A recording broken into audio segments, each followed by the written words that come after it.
Malam ni kita sambung pengajian tentang kisah para sahabat Ridwanullahu alaihim, dan kita berada dalam kisah Sayyidina Umar Al-Khattab radhiyallahu an. Tajuk kecil pada malam ni ialah tentang Sayyidina Umar Al-Khattab sentiasa mengikuti apa yang dilakukan oleh Nabi sallallahu alaihi wasallam. Assalamualaikum warahmatullahi taala wabarakatuh. Bismillahirrahmanirrahim. Innal hamdalillah nahmaduhu wa nasta'inuhu wa nastaghfiruh wa na'udzu billahi min shururi anfusina wa min sayyiati a'malina. May yahdihillahu fala mudilla lahu wa may yudlil fala hadiya lahu. Asyhadu an la ilaha illallah wa asyhadu anna Muhammadar Rasulullah. Allahumma salli wa sallim ala sayyidina Muhammad sayyidil mursalin wa imamil muttaqin wa khatamin nabiyyin وعلى آله الطاهرين الطيبين وأصحاب المجاهدين ومن دعا بدعوته وتمسك بسنته إلى يوم الدين. رب اشرح لي صدري ويسر لي أمري واحلل عقدة من لساني يفقهوا قولي. رب يسر ولا تعسر وتمم بالخير. أما بعد. Malam ni kita sambung pengajian tentang kisah para sahabat Ridwanullahu alaihim, dan kita berada dalam kisah Sayyidina Umar Al-Khattab radhiyallahu an.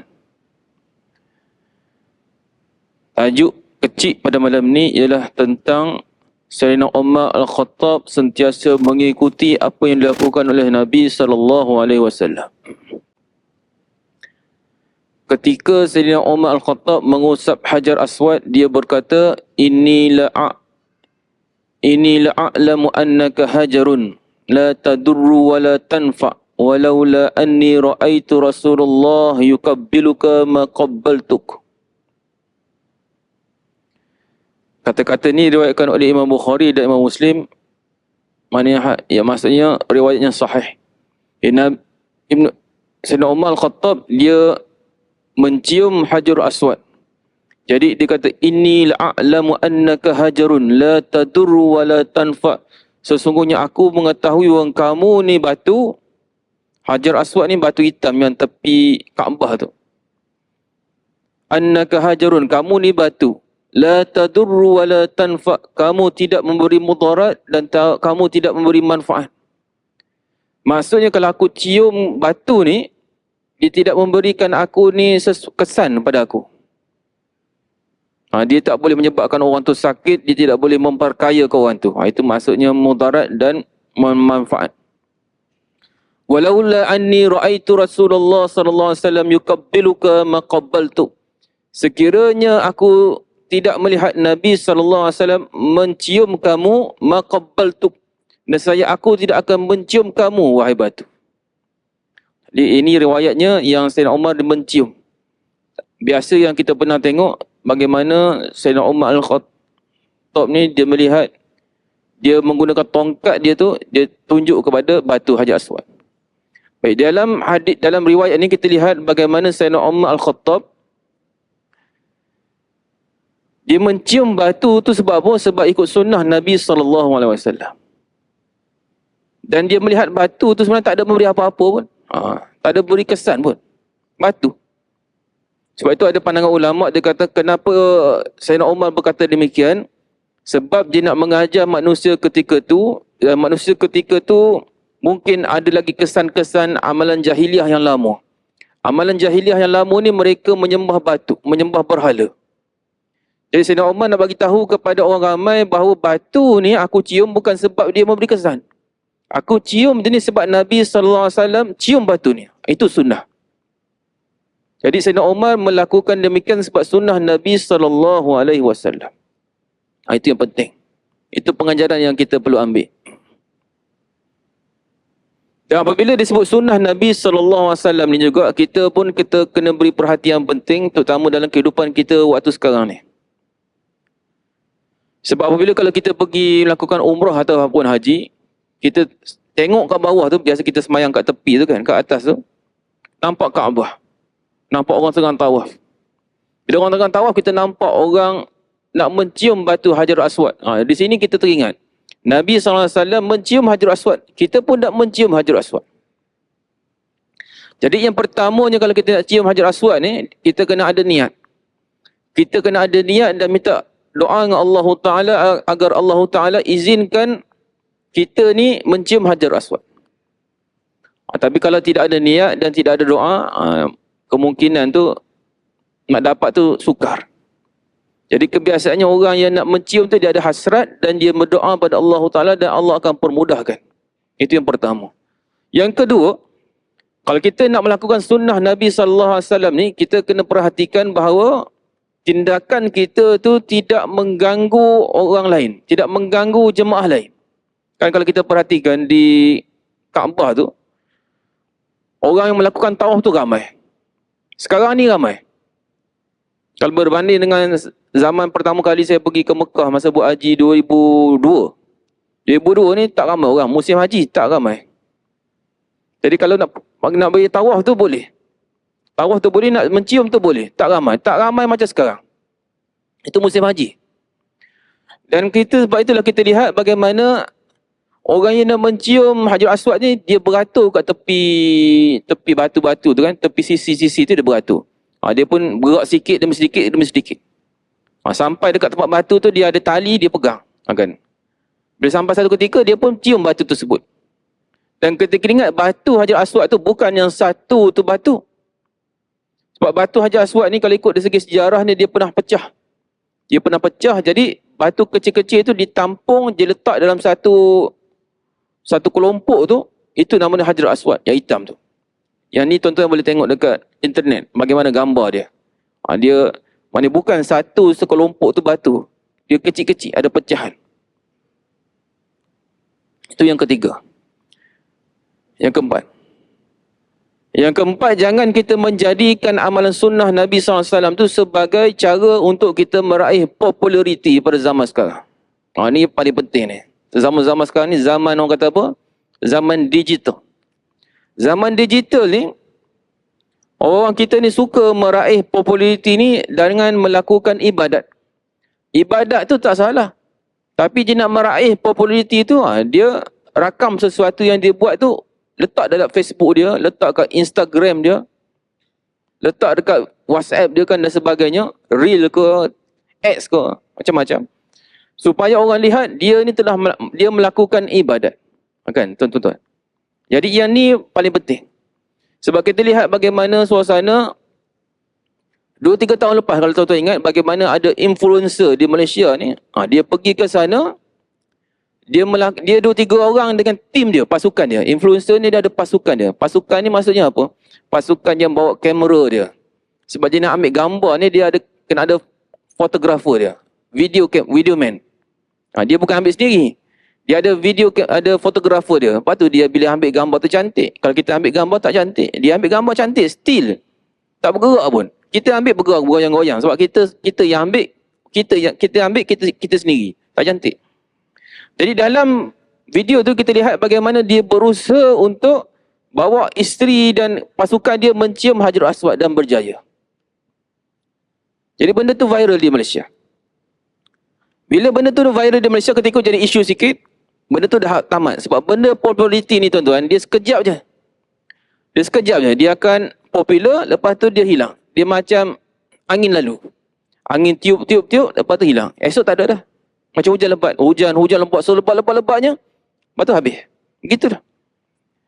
Cuma kalau tuan-tuan ingat, saya ingat awal tahun ni dalam Facebook, dia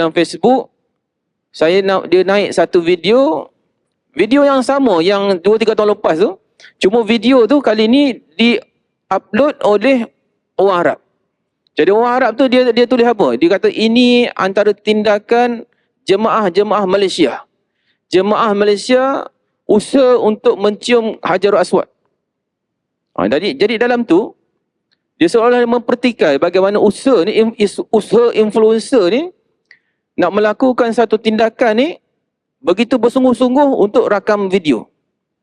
Jadi kalau kita tak faham video tu, memang kita tak rasa apa-apa. Tapi kalau kita faham video tu, dia mencemarkan nama Malaysia, nama negara kita ni. Nama negara dia tulis Malaysia situ. Malaysia. Kalau Arab kan dia panggil Malaysia, dia tak panggil Malaysia. Kita panggil Malaysia. Orang Arab panggil Malaysia. Jadi di situ antara kesan negatif kepada negara kita dan nama kita lah. Namun kita duk bangga jemaah Melayu, jemaah Malaysia ni bagus. Tiba-tiba dalam media sosial naik video bagaimana tindakan jemaah Malaysia ni yang sedemikian rupa nak mencium Hajarul Aswad. Sebab kalau kita tengok dari segi big picture orang nak pergi melakukan Hajarul Aswad ni, dia tak salah. Jadi jangan kata salah, tak salah. Cuma kadang-kadang tindakan tu. Sebab apabila dah ramai orang nak melakukan mencium Hajarul Aswad tu, dia kadang-kadang ada sindiket. Sindiket ni ada dua. Ada yang betul, ada yang tak betul. Yang betul tu dia charge kita untuk bawa kita pergi ke Hajarul Aswad tu. Dia bawa masuk.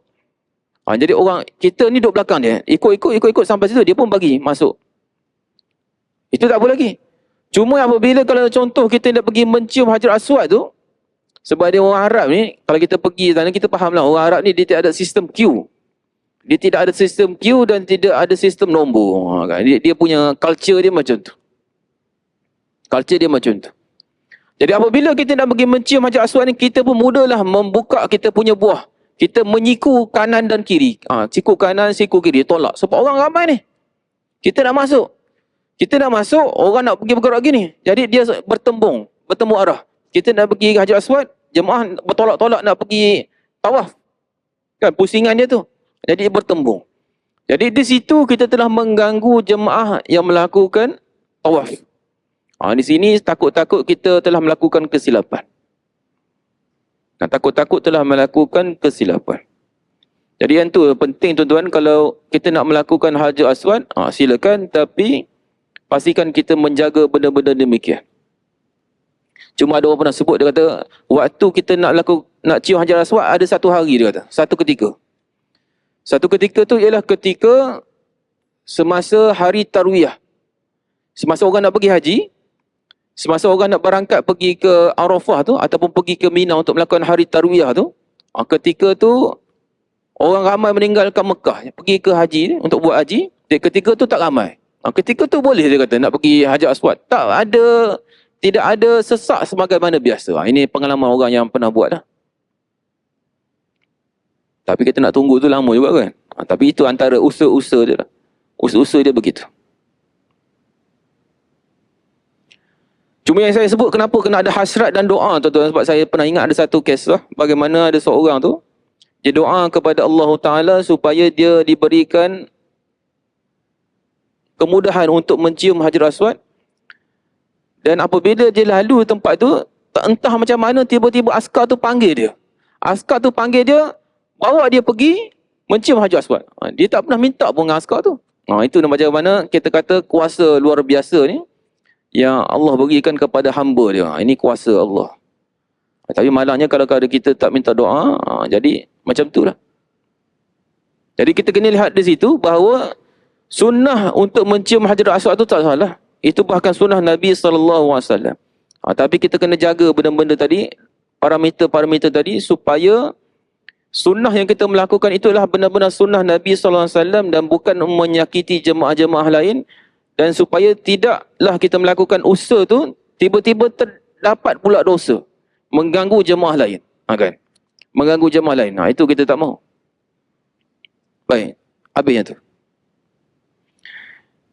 Nafi' berkata ketika sampai kepada Umar berita tentang orang ramai yang mendatangi pohon tempat Rasulullah SAW membai'ah sahabat dalam peristiwa bai'ah Ridwan untuk melakukan solat di sana. Umar mengancam mereka dan memerintah agar pokok itu ditebang. Ini bagaimana Sayyidina Umar Al-Khattab ni, dia, kalau kita tengok dari segi konsep ni, kenapa dia buat demikian? Di sini maksudnya bai'ah Ridwan ni, kalau ikut dari segi sejarah, bai'ah Ridwan ni dibuat di bawah sebatang pokok. Jadi tempat tu, orang ramai pergi untuk melakukan solat di situ. Dia ambil berkat tempat tu. Tapi Sayyidina Umar Al-Khattab ni, dia mengancam dan merintah agar pokok itu ditebang. Kenapa ni? Yang ni kalau kita lihat dari segi aspek usul fiqh. Usul fiqh ni maksudnya aspek dari segi hukum. Dia kaedah nama dia Sadduz Zara'i. Sadduz Zara'i ni maksudnya kita menghalang benda tu daripada berlaku. Jadi dia minta pokok tu ditebang supaya masyarakat ketika tu tak anggap pokok tu memberi keramat. Nah, orang kita ni kadang-kadang dia terlebih faham. Jadi bila ramai orang pergi kat situ, bila ramai orang, contoh orang ambil air, bila ambil air, sembuh dia punya penyakit. Viral satu Malaysia kan. Kan kat sekarang ni Malaysia, kalau tuan-tuan tengok dalam TikTok kan, ada setengah tempat tu viral sekarang ni. Air telaga, apalah air telaga, air panas lah, macam-macam keluar. Jadi ramai orang pergi tu untuk ambil nak mandi. Mandilah macam-macam. Betul ataupun tidak, wallahualam. Tapi nak kata ni pasal pokok ni ada kaitan dengan Nabi SAW, tempat Nabi dan para sahabat melakukan bai'ah ridwan. Jadi Sayyidina Umar ni, kita lihat kenapa Sayyidina Umar ni dia mengancam orang ramai ni dan dia minta pokok ditebang, sebab ini nama dia kaedah Sadduz Zara'i. Dia tebang pokok tu supaya orang ramai tak anggap pokok tu sebagai keramat. Maksudnya bila dia semayang di situ, bukan Allah yang memberi sesuatu tu terjadi, tapi pokok tu. Ini jadi syirik. Jadi syirik. Jadi sebab tu Sayyidina Umar Al-Khattab, dia minta ditebangkan pokok tersebut. Benda ni kalau kita tengok, kita akan rasa pelik. Tapi saya ingat masa saya sekolah menengah dulu. Di Kelantan. Sekolah menengah dulu di Kelantan, saya ingat pada masa tu, dia ada masa tu tuan-tuan, zaman bukan dunia internet. Bukan dunia internet, dunia surat khabar kertas yang biasa tu. Utusan Malaysia pun yang panjang tu. Jadi ketika tu ada satu kisah bagaimana ada air dia keluar daripada muka bumi ni, air matahari dia keluar, dan orang satu orang tu dia ambil air tu, dia minum dan dia punya penyakit sembuh. Ada satu tempat di Kelantan. Jadi bila berlaku hal demikian, ramailah orang datang pergi ambil air tersebut. Sampaikan satu tempat itu, tempat tu asalnya tempat biasa, kemudian dia pun buat simen dan sebagainya, lepas tu dia letak tabung untuk pembangunan kawasan mata air tersebut. Jadi orang pun datang daripada Singapura, datang daripada Brunei, datang daripada merata-rata. Di Malaysia ni datang. Sebab apa? Sebab air ni air mujarab. Air ni air mujarab. Dan pernah satu ketika kawan saya ni di sekolah tu, dia bawa air tersebut. Dia bawa air tu, air yang botol mineral yang 1.5, yang tinggi sikit. Ni kecil sikit, yang tinggi tu dia bawa. Jadi air dia bukan air warna macam air mineral ni. Dia air macam keruh sikit. Sebab dia air campur dengan tanah sikit. Mungkin air tanah lah kot. Sebab dia ambil daripada bawah. Jadi ada, dia kata nak ini air dia. Siapa nak minum-minum, kan? Tapi tak ada orang minum. Tapi nak katanya itu air dia. Baik. Nak ceritanya apa? Nak ceritanya lepas berapa lama daripada kisahnya viral tu, zaman tu pun istilah viral pun tak wujud lagi. Sebab zaman tu tak ada istilah internet. Lepas 2-3 bulan lepas tu, terbongkar cerita rupanya, ada hamba Allah ni, dia gali bawah lubang bawah tanah ni, dia letak paip. Dia letak paip dan keluar itu. Untuk apa? Supaya dia boleh mereka cerita bahawa air itu air mujarab. Jadi macam mana jadi mujarab tu, wallahualam. Sebab kadang-kadang testimoni itu boleh reka. Jadi air itu air tipu rupanya. Jadi orang yang datang pada Brunei, daripada Singapura tu semua kena tipu. Saya pun terfikir air itu. Nasib baiklah aku tak minum air itu. Kalau tak aku menyesal lah. Kan? Sebab air tu lah warna dia warna koko. Air macam air yang bercampur tanah sikit. Air bercampur tanah. Sebab air bawah bumi ni. Nampak tak manusia ni? Jadi manusia ni dia ada yang jujur. Jadi orang yang pergi ambil air itu dia jujur. Sebab dia beranggapan manusia lain ni tak akan bohong. Tapi manusia yang jahat ni, dia pandai. Dia tahu manusia yang jujur ni, kadang-kadang aku bodohkan diorang ni, diorang pun tak tahu apa. Okay. Yang penting apa? Dia tak tabung, ikhlas, derma sesuka hati. Derma, jadi yang ambil tu siapa? Dia. Jadi itu tuan-tuan kena faham. Zaman kita ni, benda-benda yang tersebar di media sosial ke, kita kena hati-hati. Takut benda-benda tu penipuan sebenarnya. Kita tak tahu. Kena hati-hati. Baik. Kemudian diriwayatkan daripada Al-Ma'rur yang berkata bahawa kami pergi bersama Umar Al-Khattab untuk melaksanakan ibadah haji. Sayyidina Umar Al-Khattab membaca surah Al-Fil dan surah Al-Quraisy ketika melaksanakan solat subuh. Selesai solat, orang ramai melihat sebuah masjid. Lalu mereka segera mendatangi masjid tersebut. Umar Al-Khattab bertanya, apakah ini? Mereka berkata, inilah masjid yang pernah digunakan oleh Nabi SAW. Sayyidina Umar Al-Khattab berkata, begitulah ahli kitab. Ahli kitab ni merujuk kepada agama Nasrani dan Yahudi. Sebelum mereka binasa, mereka menjadikan jejak Nabi-Nabi mereka, jejak ni maksudnya tempat Nabi itu singgah, sebagai tempat ibadat. Barang siapa yang tiba di masjid itu ketika waktu solat tiba, hendaklah dia solat di dalamnya. Dan barang siapa yang tidak dalam keadaan demikian, maka hendaklah dia meneruskan perjalanannya. Di sini kita lihat bagaimana satu lagi situasi, sikap Sayyidina Umar Al-Khattab ni, dia mengamalkan konsep Saddu Zara'i itu. Dia tak mahu supaya satu tempat tu dianggap keramat. Dia anggap keramat. Walaupun tak salah pun. Sebab dia isu dia begini, orang ramai ni kalau dia faham tak apa, takut orang ramai yang tak faham. Orang yang mula-mula dia tahu bahawa benda ni, tempat Nabi pernah lalu. Jadi kita semayang ambil berkat. Tak ada masalah. Tapi ni, takut nanti generasi yang selepas tu pula dia datang, dia tak tahu apa-apa pun. Yang dia tahu, bapa aku, tok aku semua solat kat situ. Wajib solat situ. Jadi dia pun pergi kat solat situ, dia mengambil kira apa? Dia menganggap tempat tu berkat. Tempat tu memberi kesan kepada doa dia. Jadi dia pun berdoa tempat tu. Jadi yang ni takut-takut dia akan timbul syirik dalam diri dia. Jadi itu dah yang lebih baik. Sayyidina Umar ni, dia sikap tidak menggalakkan mengambil tempat itu sebagai tempat ibadat. Sebagaimana ahli kitab pada zaman dahulu.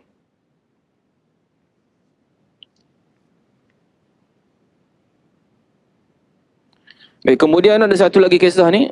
Bagaimana Amr bin Maimun berkata daripada ayahnya yang berkata, seorang lelaki datang kepada Umar Al-Khattab lalu berkata, wahai Amirul Mukminin. Amirul Mukminin ini gelaran kepada Umar Al-Khattab. Ketika kami berjaya menakluki Madain, kami menemui sebuah kitab yang berisi ucapan yang bagus. Madain ini tempat kabilah Nabi Saleh, kaum dia. Umar berkata, apakah ia berasal daripada kitab Allah? Orang tu jawab, tidak. Sayyidina Umar pun mengambil tongkat kecilnya dan memukulnya sambil membaca Alif Lam Ra. Tilka ayatul kitabil mubin. Inna anzalnahu Qur'anan Arabiyyan la'allakum ta'qilun. Sehingga dia membaca hingga ayat yang ketiga, ini surah Yusuf. Wa in kunta min qablihi laminal ghafilin. Jadi ayat pertama tadi Alif Lam Ra, hanya Allah Ta'ala yang tahu maksud Alif Lam Ra tu apa. Tilka ayatul kitabil mubin. Ini ialah ayat-ayat kitab Quran yang menyatakan kebenaran. Inna anzalnahu Qur'anan Arabiyyan la'allakum ta'qilun. Kami turunkan kitab itu sebagai Quran yang dibaca dengan bahasa Arab supaya kamu memahaminya. Kemudian yang akhir sekali Sayyidina Umar baca wa in kunta min qablihi laminal ghafilin. Padahal sebenarnya engkau sebelum datangnya wahyu itu adalah orang-orang yang tidak pernah menyedari akan halnya.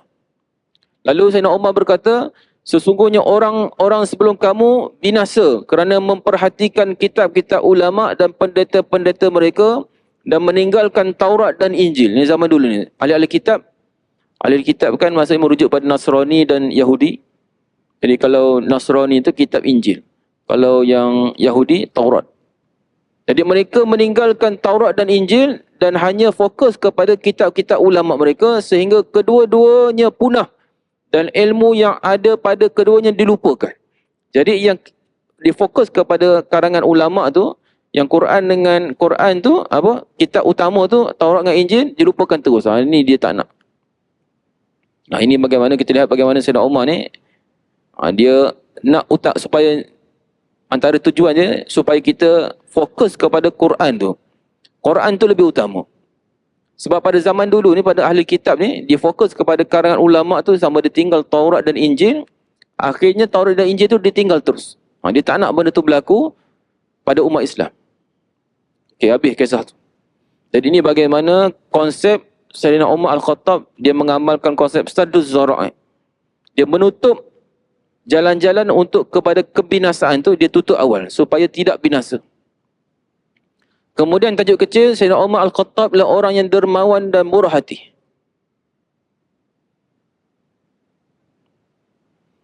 Zaid bin Aslam dia berkata bahawa ayah dia meriwayatkan bahawa aku mendengar Umar Al-Khattab berkata. Sayyidina Umar Al-Khattab dia cerita bahawa pada suatu hari Nabi SAW memerintahkan kami untuk bersedekah. Kebetulan aku mempunyai harta. Maka aku berkata, hari ini aku akan mendahului Abu Bakar. Kerana aku tidak pernah mendahuluinya. Maka aku datang membawa setengah daripada hartaku. Rasulullah SAW bertanya, apa yang engkau tinggal untuk keluarga kamu? Aku menjawab, sama dengan apa yang aku serahkan ini. Baik, kisah ni Sayyidina Umar cerita bagaimana Nabi ni dia buat kempen lah. Kempen sedekah. Kan? Kalau macam kita sekarang ni kempen beli barang. Kan? Ini kempen juga ni, kempen sedekah. Kempen infak. Kan? Kadang-kadang setengah-setengah masjid tu dia buat infak, kempen infak, dia nak bina infrastruktur masjid ke apa, kempen infak. Kempen baiki tu baiki ni, kempen sama. Jadi ini kempen infak.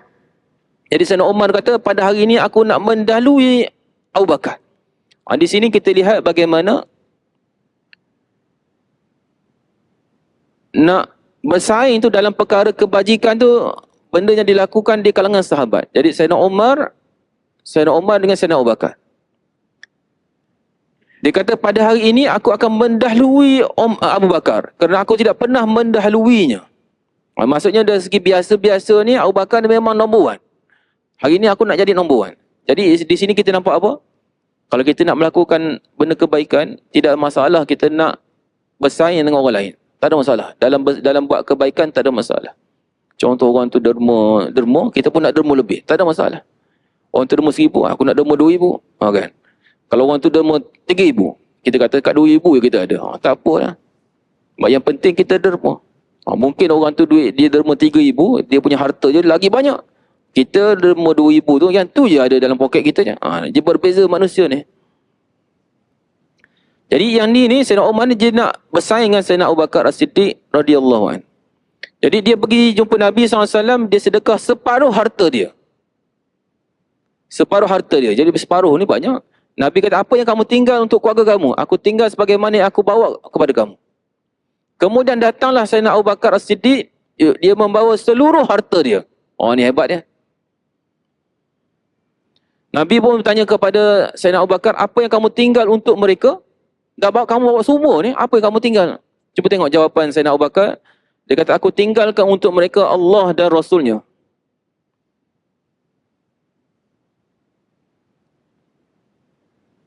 Allah dan Rasulnya. Kemudian Sayyidina Umar Al-Khattab kata, aku memang tidak pernah dapat mengalahkannya dalam segala sesuatu pun selamanya.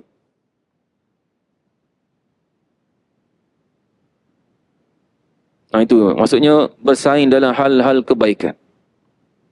Maksudnya itu benda tu dibenarkan.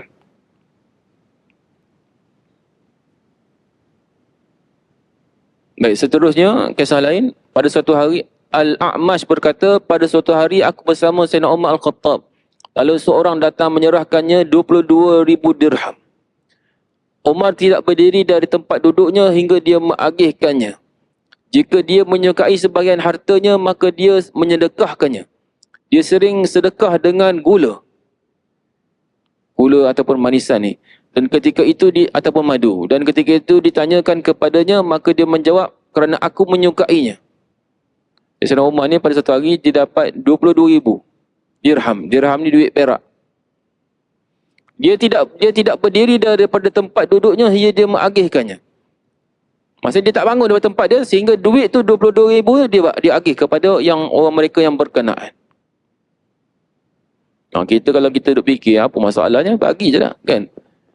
Kita kalau kita tak ada duit depan mata kita, kita akan cakap. Kan? Contoh kalau orang tu derma sekian-sekian, tak apa dia jadi kaya.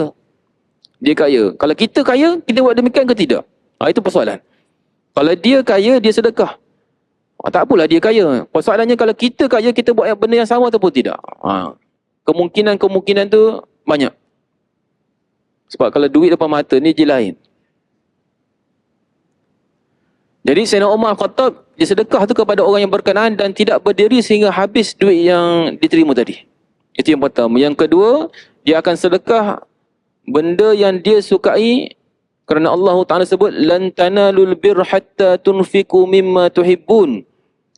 kamu sekali-kali tidak dapat mencapai hakikat kebajikan sehingga kamu sedekah apa kamu yang kamu sukai. Ini surah Ali Imran ayat 92.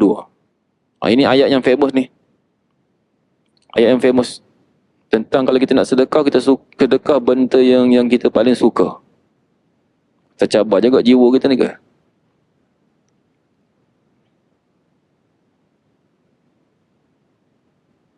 Jadi kalau tuan-tuan ingat dalam kisah lan tanalul bi hatta tunfiqu mimma tuhibbun ni, kalau kita tengok dalam tafsir Quran, ayat ni dia merujuk kepada kisah bagaimana sahabat tu. Kisah ni kalau saya rasa siapa yang pergi umrah tu biasanya mutawif dia cerita. Dia cerita bagaimana ada seorang sahabat, dia ada kebun tamar. Kebun tamar di belakang Masjid Nabawi. Di belakang Masjid Nabawi sekarang ni, Masjid Nabawi yang asal yang depan tu. Jadi kebun ni kat belakang tu. Kawasan perempuan tu. Ataupun kawasan yang belakang lah, kawasan belakang. Jadi di dalam kebun tu dia ada perigi. Perigi namanya Bi'rufa. Bi'rufa. Bi'rufa atau Bi'ruha. Begitu kurang, lebih kurang gitu nama dia. Jadi tempat tu popular sebab apa? Sebab Nabi SAW suka masuk ke kebun tu untuk minum air daripada perigi tersebut. Dan kebun tu disukai oleh sahabat tu sebab dia ada kebun tamar. Dan pada satu hari bila turun lan tanalu birra hatta tunfiqu mimma tuhibbun, tidaklah kamu akan mendapat hakikat kebajikan sebenar-benar hakikat kebajikan sehingga kamu sedekah apa yang kamu suka. Jadi sahabat tu dia pun pergi jumpa Nabi SAW, dia kata aku nak sedekahkan kebun tamar aku tu kepada Islam. Itu kisah dia. Dan kebun tu kalau kita tengok, kebun tu tak ada lah kan. Masjid Nabawi tu kan besar. Tapi dia punya kawasan yang bulatan perigi tu ada lagi. Perigi tu ada lagi bulatan tu. Yang tu tuan-tuan kena tanya mutawif. Kalau tuan-tuan pergi ke umrah dan sebagainya, tanya mutawif. Ataupun tuan-tuan tengok TikTok kat mana. TikTok ni video ada yang bagus. Banyak yang bagus. Ada juga yang tak bagus. Jadi kalau yang bagus tuan-tuan type perigi Bi'rufa. Bi'ruha atau Bi'rufa. Bi'ruha. Jadi di situ dia bagi tahu tiang berapa, macam tiang lebih kurang macam ni sebab kita yang masjid dia pun kan tiang ni kan dia tiru Masjid Nabawi kan tiang ni kan. Jadi dia letak sebab Masjid Nabawi kan dia ada nombor-nombor dia. Jadi dia pergi kat tiang tu, kita kena angkat sedikit di kapet tu. Kapet hijau tu. Sekarang kapet hijau dah. Dulu kapet merah. Sekarang banyak kapet hijau sekarang ni. Jadi angkat sikit kapet hijau tu, bawah tu dia ada tempat perigi yang diceritakan tadi. Tempat Nabi SAW suka pergi minum air di tempat tersebut. Ada sampai sekarang. Dia kekalkan tempat tersebut. Perigi tak ada. Tapi ada tempat tu, bulatan tu. Yang ni tuan-tuan boleh tengok dekat TikTok.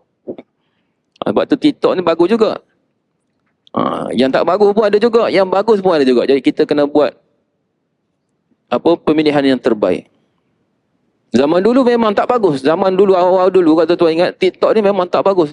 Joget sana, melompat sini, entah apa-apa. Kan? Kalau ada lagu ke, dia pun buat, dia panggil TikTok challenge. Yang ni bergerak sini, dia lawan. Itu dulu. Sekarang pun ada lagi. Tapi sekarang ni dia masuk banyak orang, unsur-unsur yang baik-baik. Jadi orang ni dia buat video yang baik-baik, konten baik-baik, dia upload ke TikTok. Jadi kadang-kadang kalau ada ustaz-ustaz tu mengajar dan sebagainya, dia pun potong tu. Dia potong, dia ambil yang ringkas tu. Jadi kita boleh dengar tu cepat. Sebab kalau kita nak dengar sejam kuliah tu mungkin tak sempat. Jadi kita dengar yang dia punya perkara-perkara yang penting tu. Jadi TikTok ni ada kebaikan dia juga. Saya ni bukan nak kempen TikTok tu, tapi nak sebut itu antara cara-cara kita mendapat input-input yang baik pada zaman sekarang. Baik. Seterusnya, sikap Sayyidina Umar Al-Khattab ketika Nabi SAW wafat. Jadi kisah yang saya cerita ni, dia kadang-kadang kalau tuan-tuan ikut dia sejak daripada zaman Sayyidina Abu Bakar As-Siddiq, kisah dia lebih kurang sama je. Sebab Sayyidina Umar ni, dia sekali dengan Sayyidina Abu Bakar As-Siddiq. Jadi kadang-kadang cerita dia ada berulang. Cuma yang ni dalam segmen Sayyidina Umar Al-Khattab radhiyallahu anhu. Diriwayatkan daripada Anas yang berkata bahawa ketika Nabi SAW semakin kuat sakit dia, baginda sangat menderita sehingga Fatimah berkata, "Wahai ayahku, betapa berat penderitaanmu." Maka Nabi SAW berkata, "Setelah hari ini ayahmu tidak akan lagi menderita."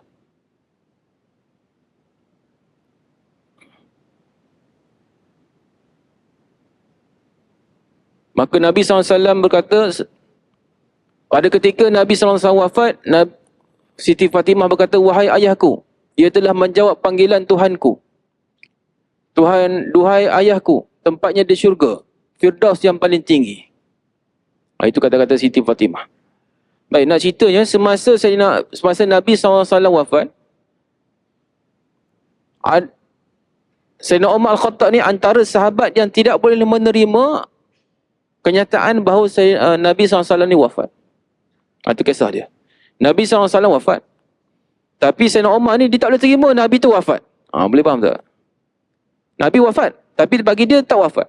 Adapun Umar ketika itu dia berdiri dan berteriak sambil berkata, "Sesungguhnya beberapa orang munafik menyangka Nabi telah wafat, padahal Rasulullah tidak wafat. Baginda telah pergi kepada Tuhannya sebagaimana Musa bin Imran pergi menghadap Tuhannya. Lalu dia meninggal kaumnya selama 40 malam." Jadi bagi Sayyidina Umar ni, dia punya ijtihad dia, Nabi ni bukan wafat.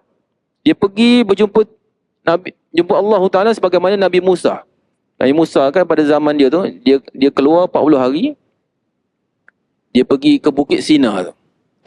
Bukit Tursina tu, jumpa Allah Ta'ala tu. Wakallamallahu Musa taklima tu, dia bukan ayat dia. Jadi Sayyidina Umar ni bagi dia Nabi tak wafat. Dia kata siapa yang kata wafat tu, itu orang munafik. Jadi tak ada siapa yang berani nak membantah Sayyidina Umar. Sayyidina Umar ni orang paling backing lah. Orang paling berani. Tak ada orang berani nak lawan Sayyidina Umar Al-Khattab. Orang nak kata dia punya karakter dia. Lepas tu dia kata Nabi ni pasti akan pulang. Dan dia akan memotong tangan dan kaki orang yang mengatakan bahawa baginda telah wafat. Jadi dia percaya begitu. Jadi kisah ni tuan-tuan kena hati-hati.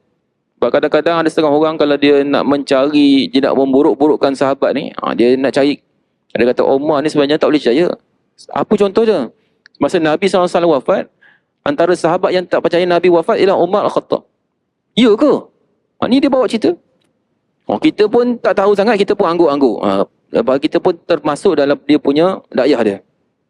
Jadi kena ingat yang ni ketika tu, Sayyidina Umar ni dia memahami begitu bahawa Nabi SAW ni seolah Nabi Musa AS. Kemudian datanglah Sayyidina Abu Bakar As-Siddiq dengan membawa kuda daripada As-Sun.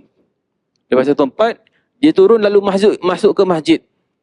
Sayyidina Abu Bakar tidak berbicara dengan sesiapa hingga dia masuk berjumpa Aisyah.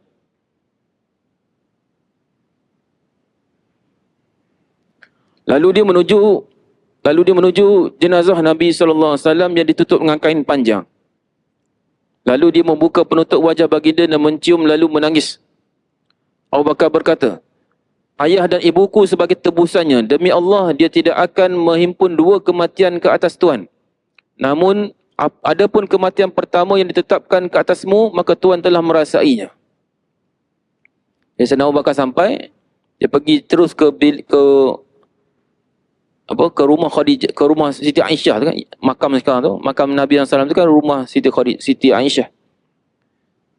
Jadi lepas tu dia pun keluar. Kemudian Abu Bakar pun keluar dan ketika tu Sayyidina Umar berbicara dengan orang ramai. Abu Bakar berkata, "Duduklah wahai Umar." Umar tak boleh terima lagi. Namun Umar menolak untuk duduk.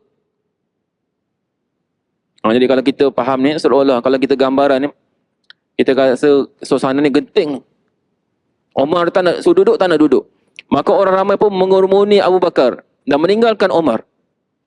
Abu Bakar berkata, "Amma ba' maka minkum ya'budu Muhammadan fa inna Muhammadan qad mat." Amma ba', sesiapa yang menyembah Muhammad, maka Muhammad telah mati. Wa man kana minkum ya'budullah fa innallaha hayyun la yamut. Tetapi sesiapa yang menyembah Allah Ta'ala, fa innallaha hayyun la yamut. Sesungguhnya Allah itu hidup dan tidak mati. Kemudian dia pun baca ayat Quran, wa ma Muhammadun illa rasulun qad khalat min qablihi rusul. Afa imma ta'au qutilan qalabtum ala aqabikum.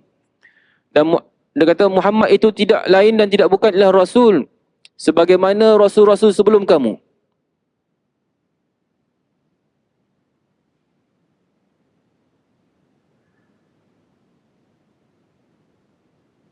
Iaitu yang telah mati ataupun terbunuh.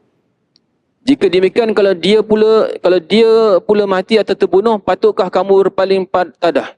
Afa imma ta'au qutilan qalabtum ala aqabikum. Adakah jika Rasul tu mati, adakah kamu akan berpaling tadah? Wa may yanqalib ala aqibai falan yadurrullaha syai'a. Sesiapa yang berpaling kembali menjadi orang kafir, dia tidak akan mudaratkan Allah Ta'ala. Wa sayazillahu syakirin, dan Allah akan beri balasan kepada orang-orang yang bersyukur. Ibn Abbas berkata, demi Allah, orang-orang Muslim ketika itu belum mengetahui bahawa Allah Ta'ala telah orang Muslim ketika itu seolah-olah tidak mengetahui ayat itu telah turun sehingga Abu Bakar membacanya. Lalu mereka menerimanya. Dan tidak ada seorang pun yang aku dengar kecuali dia membacanya. Maksudnya ayat itu dah turun lama dah. Tapi bila Sayyidina Abu Bakar baca ayat itu, tiba-tiba seolah perasan, oh ada ayat ni rupanya. Ada ayat ni. Maksudnya Nabi SAW ni adalah sebagaimana Rasul-Rasul sebelum ni.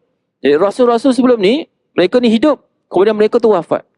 Jadi Nabi SAW pun sama macam Nabi-Nabi terdahulu. Itu ayat dia. Muhammadun illa rasulun qad khalat min qablihi rusul. Ni kan ayat famous ni kalau dalam Quran, dalam solat biasa imam-imam baca. Jadi ni ayat ni famous dalam kisah wafatan Nabi SAW. Ibnu Al-Musayyib berkata, Umar berkata, demi Allah, sebaik sahaja aku mendengar Umar membacanya, maka aku pun terus lemas. Jelonlai. Kedua kakiku tidak mampu menahan tubuhku sehingga aku terjatuh ke tanah. Aku pun sedar bahawa Nabi SAW telah wafat. Untuk kisah Sayyidina Umar Al-Khattab ni, dia semasa situasi kewafatan Nabi SAW. Untuk kisah dia.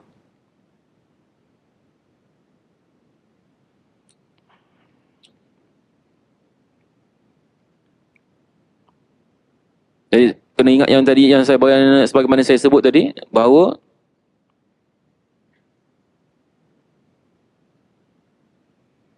Sayyidina Umar Al-Khattab ni dia tak terima kewafatan Nabi tu bukan saja-saja, tapi dia merasakan kemungkinan Nabi ni buat sebagaimana Nabi Isa AS, senario yang sama. Dia bukan cipta benda baru, bukan dia kata Nabi ni tak mati, bukan dia tak boleh mati. Jadi jangan faham begitu.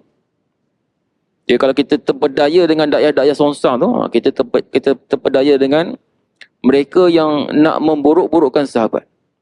Cuma Sayyidina Umar tu dia ada ijtihad dia, dan apabila Sayyidina Abu Bakar menegur dia tu dan dia bawa ayat Quran tu, barulah dia tahu bahawa Nabi SAW tu benar-benar wafat. Jadi itulah ceritanya tuan-tuan. Bagaimana cerita tentang Sayyidina Umar Al-Khattab radhiyallahu an semasa kewafatan Nabi SAW.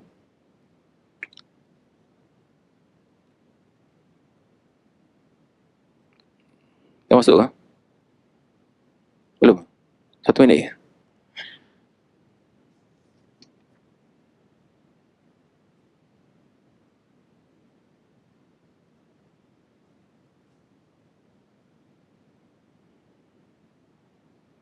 Saya rasa kita berhenti kat situ je sebab kisah lepas tu dia panjang. Sebab bila wafatnya Nabi SAW, dia kata dia makin panjang. Proses dia, proses bai'ah, proses pelantikan, itu panjang. Kita akan cerita dalam kisah, dalam kuliah yang akan datang insya-Allah.